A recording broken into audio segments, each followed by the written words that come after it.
please welcome to the stage Dr. Rachel Brown.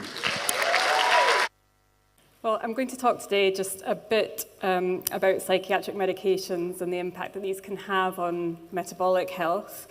But I know we've got a bit of a mix in the audience, so I thought I'd do just a couple of slides touching on the connections between metabolic health and mental health as well to get started. So I think Ian did a really nice slide earlier on talking about the increased risk of developing diabetes and having metabolic dysfunction when you have a major mental illness diagnosis. But I think something that often gets neglected is just that simply having depression, which is incredibly common in the general population, also increases the risk of a subsequent diagnosis of diabetes. And actually the research shows that there's a bidirectional relationship. So if you have type 2 diabetes, you're more likely to have a subsequent diagnosis of depression and vice versa. Just to give an historical perspective, so these were two interesting quotes that I sort of stumbled upon that really indicate that we have known about the connections between metabolic health and mental health disorders for a very long time. So back in the 1600s, there was a physician who noted that glucose in the urine was a sign of diabetes, and he proposed that this disease also caused sadness or long sorrow and other depressions. And then in the 1800s, a British psychiatrist noted that diabetes is a disease that often shows itself in families where insanities prevail.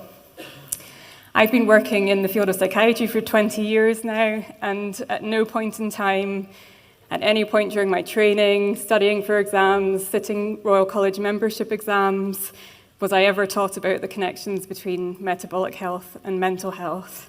And sadly, most of the content, the material that I studied to become a member of the Royal College of Psychiatrists, from my memory, and it's a long time ago now, but it was about neurotransmitters, neurotransmitter pathways, receptors, and so on, which kind of echoes what Ian was saying earlier. In terms of the evidence and research base, it gets somewhat complicated because of the advent of psychotropic drugs, particularly in the 1950s when the first antipsychotic medication, chlorpromazine, was introduced. So we know from the research literature that actually a lot of the studies are confounded and the results are conflated due to the impact that the use of these medications can have on an individual's metabolic health. However, we do also have studies that show clear evidence that there are dysregulated glucose metabolism and pathways at first onset in major illnesses such as schizophrenia or even just first episode psychosis. So we know from studies that people with a diagnosis of psychosis are more likely to show dysregulated glucose levels and have higher levels of insulin and more in the way of signs of insulin resistance at the onset of their psychiatric illness. And that's even when they've never been treated before with psychotropic drugs.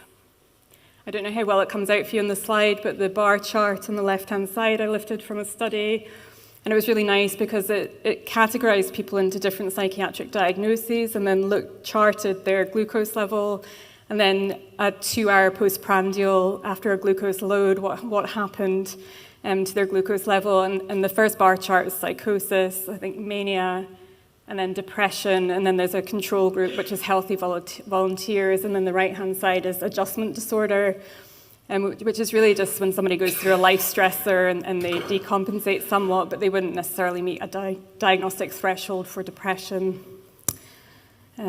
which is interesting of itself because I think probably depression is overdiagnosed and over-medicalized, but enough on that for now.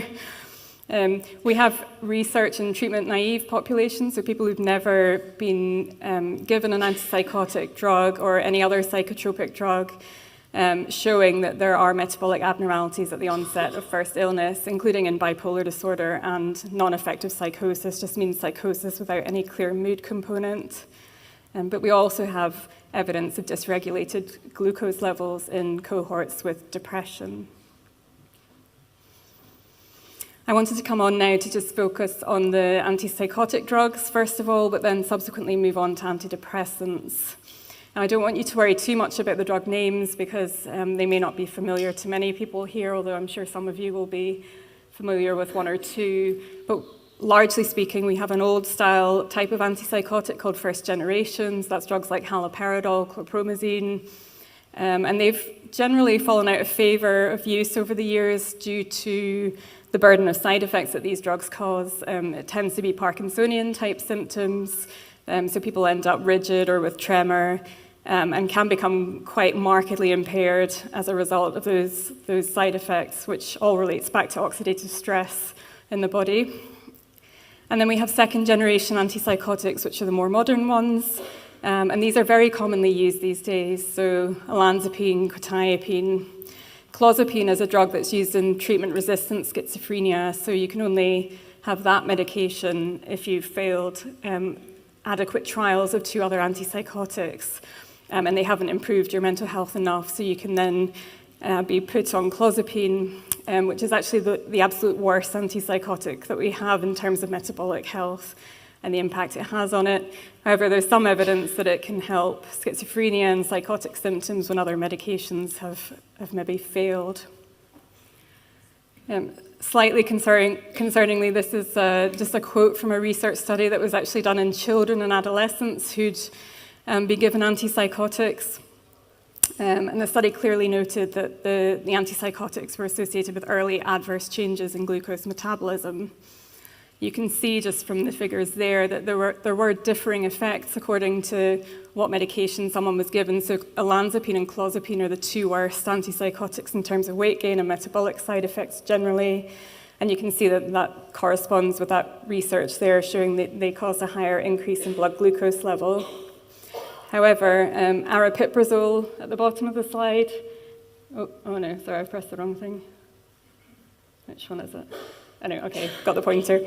Aripiprazole is one of the modern antipsychotics that was initially marketed as being weight neutral. It sort of, spoiler alert, it isn't weight neutral. so we're going to come on to that. But I still hear very commonly in clinical practice that people will tend to go for aripiprazole, and patients will be told you're less likely to gain weight, and it's less likely to make you feel sedated, for example, although there's always somebody that does happen to, unfortunately, certainly in my clinical experience. So we know that weight gain definitely happens with antipsychotics, and in actual fact, it happens with all antipsychotics regardless, just to varying degrees, so some are worse than others. And we have actual human studies, so clinical studies in people showing worsening of insulin resistance with olanzapine, which isn't a huge surprise, but also with aripiprazole, which was this more recent antipsychotic that was originally marketed as weight neutral and more friendly in terms of metabolic health. And interestingly, the insulin resistance appeared to become impaired regardless of changes in body weight, strongly suggesting that antipsychotics directly affect insulin sensitivity, but they vary in their degree in terms of causing weight gain or an increase in BMI. What do we know about the extent of weight gain with these medications? Well, again, it varies according to the individual drug that you take.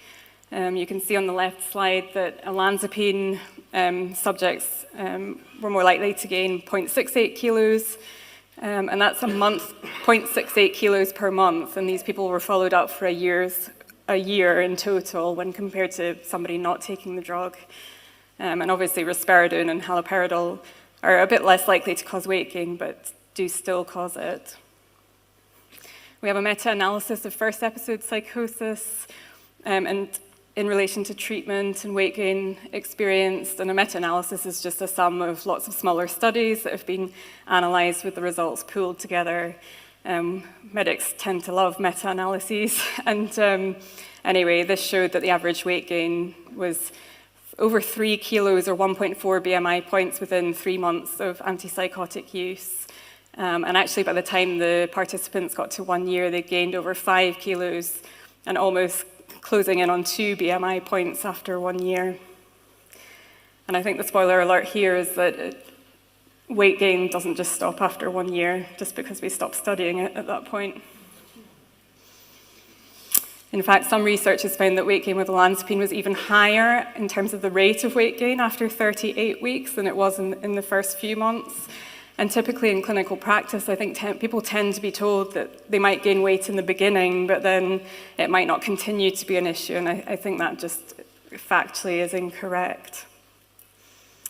The slide on the right is just for a point of interest, really picking up on some of the discussion yesterday in relation to the microbiome. So we know from preclinical studies, animal studies, so usually using rats or mice, that when researchers took a group of normal rats, gave them olanzapine, the rats gained weight quite predictably, and their microbiome changed to be that of an obesogenic microbiome, which we also know happens in humans. So there were changes in the bacterial populations that align with the changes that tend to happen in humans when they have obesity. And when the group of rats that were germ-free, so had no microbiome, were given olanzapine, they didn't gain any weight at all, which I find really interesting. So it suggests the microbiome plays quite a key part in relation to the weight gain that occurs on these medications. And in actual fact, a lot of the psychiatric drugs do act as antibiotics, and they do alter bacterial populations in the gut. In relation to appetite, this is something I just hear incredibly frequently from people starting these medications, just that they do experience an increase in appetite. And this is particularly looking at second generations, the more modern antipsychotics. And so people are 1.51 times more likely than controls to experience an increase in appetite.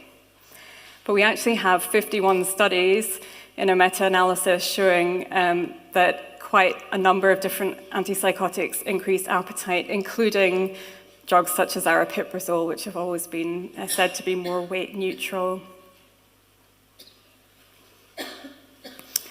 Antipsychotics and food addiction. Unfortunately, this is something I also get told about now that I speak to people about food and ketogenic diets. But it was really interesting to find, there aren't very many studies out there, but there is one from 2017 showing that trial participants who were either given olanzapine, quetiapine, or clozapine, 27% of the cohort experienced and would have met full criteria for a food addiction disorder that they would not have had prior to taking these medications. And actually, when you look at the research further, in terms of having food addiction symptoms, 3 food addiction symptoms, it was actually 77% of the sample that experienced an increase in food addiction symptoms, but they were not necessarily meeting full criteria for a food addiction disorder. I've actually had a patient very recently who did incredibly well on a ketogenic diet initially, somebody with bipolar disorder, but they're quite complicated in terms of having inflammatory bowel disease and major life stresses. And their community psychiatrist who prescribes medications for them had escalated their quetiapine, and unfortunately that completely derailed them from their ketogenic diet, and they're up during the night eating bread and chocolate, and it's just been incredibly difficult to see and to try to write and pull back from getting into that situation. Unfortunately, it's not just limited to the antipsychotics. So if somebody was to ask me, oh, what drugs do you prescribe that do have the risk of increasing weight and skewing off metabolic health, I'd automatically think of antipsychotics. But I don't think it's very well known, and certainly it wasn't for me, and I don't think among my colleagues either, but antidepressants can have quite a significant impact on metabolic health as well, including some of the most commonly prescribed drugs, which are the SSRIs, so Prozac or fluoxetine, and the related antidepressants.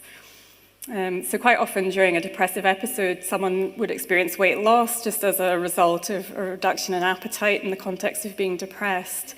And fluoxetine was always marketed as a weight-neutral antidepressant. In fact, many people over the years have actively asked me to prescribe that one because in the literature it says it may even cause weight loss. But yeah, I'm not sure the research actually backs this up when you start to go into it. So we have randomized double-blind trials comparing paroxetine, which is not so commonly used these days because it has a very short half-life and a very difficult withdrawal syndrome for people, but you do sometimes see people on it. In fact, the people I tend to see that are on paroxetine have been on it for 40 plus years and tend to be a bit older. So it's fallen out of favour in terms of use, but it certainly appears to be the worst of the SSRI drugs in terms of causing weight gain. So, for example, the study on the left, 33% of participants gained a significant amount of weight in paroxetine versus 20% of people taking sertraline. And we have another randomized trial showing greatest increase in weight with paroxetine and relatively smaller increases of weight when you looked at sertraline or fluoxetine. Going to the tricyclic antidepressants, imipramine seems to be one of the most researched tricyclics, and that's probably because it was the original tricyclic antidepressant that was introduced in the 1950s. So this was a relatively small study, but it found that 15% of people treated with that drug gained greater than or equal to 10 pounds after 4 months of treatment. Longer-term studies of tricyclic antidepressants as a group, so that would include imipramine. Other drugs might be amitriptyline, which is very commonly prescribed low dose for pain, less so as an antidepressant. But it does suggest that there can be long-term weight gain if somebody remains on the medication, and also just short-term as well, but it averages out at probably several pounds per month, although different studies give slightly varying amounts. There is a longer-term study of imipramine and weight gain showing that after 33 weeks, 13%, and I think that's the actual gain in weight that's quoted there. 13% of the sample gained 10% or more in body weight, so that would be considered significant. But as with modern day research, you often find very conflicting research studies, and I think more often than not, you find that comes down to who funded the study and where the research is compromised in any sort of way. So there are studies out there saying that antidepressants don't cause weight gain.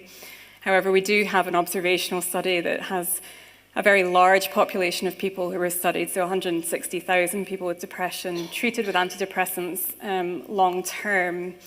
And they found that, and this wasn't just about weight gain, it was about the risk of developing diabetes. And so they found that people treated long term with moderate to high doses of the antidepressants were associated with an 84% increase in risk of diabetes, which is absolutely staggering to me. Just to not cause any fear or alarm, it did seem that in the study, starting doses, so for example, 20 milligrams of fluoxetine or Prozac, or the lower doses of the tricyclics didn't equate with exactly the same risk, but certainly when the doses had been escalated and somebody had been on them for a while, there did appear to be a clear association with the risk of developing diabetes. And let's just say psychiatrists aren't necessarily known for prescribing low doses of medications, so it's definitely something to think about. And then some other research here showing that a fourfold increase in risk of diabetes with the use of paroxetine over 20 milligrams a day. 20 would be the usual starting dose for that drug. But though that research certainly didn't appear to find an association with an increased risk of diabetes with the other SSRIs that were studied. And just some interesting points that the researchers noted from that large observational study, the 160,000. They noted and commented, and I did think it was quite significant, that there was another diabetes prevention program that had found on a rating scale high levels of depressive symptoms at onset, but there wasn't any association with increased risk of diabetes in relation to severity of depressive symptoms. However, there was a clear relationship between antidepressant use and risk of developing diabetes.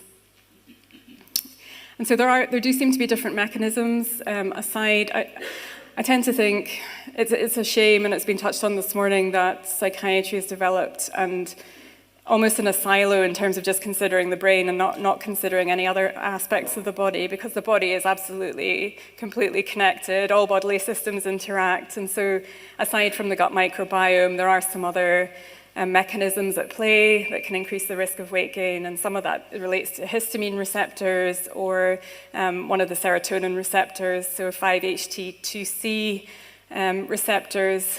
So they're actually obesity drugs that are agonists at that receptor, and some of our antidepressants are antagonists, so they have the opposite action, opposite effect. So one example would be mirtazapine as an antidepressant, and I've certainly had several patients say to me that they've developed sweet cravings and food cravings after being started on that medication, and I suspect it relates to that particular receptor effect in those examples. So my reading of the literature is that there is a strong association that antidepressants can increase the risk of diabetes, although we also have data showing that if you have depression, you're at increased risk of diabetes also. I'm by no means a fan of the World Health Organization. However, there is a study that they published from their adverse drug reaction database, so we can assume probably what they reported in this study was a tenfold underrepresentation of real-life adverse reactions, but they did show reporting odds ratios of increased reports of high blood glucose levels and low blood glucose levels with the use of antidepressants. So a definite signal of dysregulation of blood glucose in relation to antidepressants. Again, some other studies comparing tricyclics with SSRIs. You can see that the tricyclic appeared to have a slightly lower risk than the SSRIs for increased risk of diabetes, although a subsequent study reported a relative risk that was fairly similar for both. And then there was just an interesting Norwegian cross-sectional health survey where they clearly found an association between use of SSRIs and people subsequently developing abdominal obesity, and having a trend towards diabetes was noted, which I think is interesting. And this is the final slide. I don't know, we're doing okay for time, aren't we? Okay, thumbs up from Sam. Okay. I don't know which slide is more shocking to me personally. Is it the historical perspective and the lack of any education around the links between metabolic health and mental health? Or is it the extent and just the amount of prolific prescribing that there is in relation to antidepressants? So the data from 2022-23 shows that antidepressants remain the most frequently prescribed medication, or the BNF section. So the BNF is the handbook of all medications that can be prescribed in this country, but they're the most commonly prescribed drugs and the section with the most items prescribed. So 86 million antidepressants prescribed to an estimated 8.6 million people, and that just seems to increase year upon year upon year. I can't remember a time when I hadn't heard concerns either from the government or in the news or just within discussions among peers about concerns in relation to overprescription of antidepressants. But certainly my sense, and I don't know what other colleagues might feel, is that we tend to think of SSRIs as a very safe group of antidepressants, but I think that gets skewed in psychiatry because we often worry about risk in overdose, and SSRIs tend to be less problematic than some of the other drugs we prescribe. And I think that safety signal can become a bit conflated with other issues. And just so that any Americans in the audience don't feel left out, there's some data here, although it's a bit more out of date, so from about 10 years ago, just to give you an idea of prescribing habits in America. But in 2011 to 2014, 1 in 8 people aged 12 and over in the US reported taking antidepressants during the previous month. Which is staggering to me.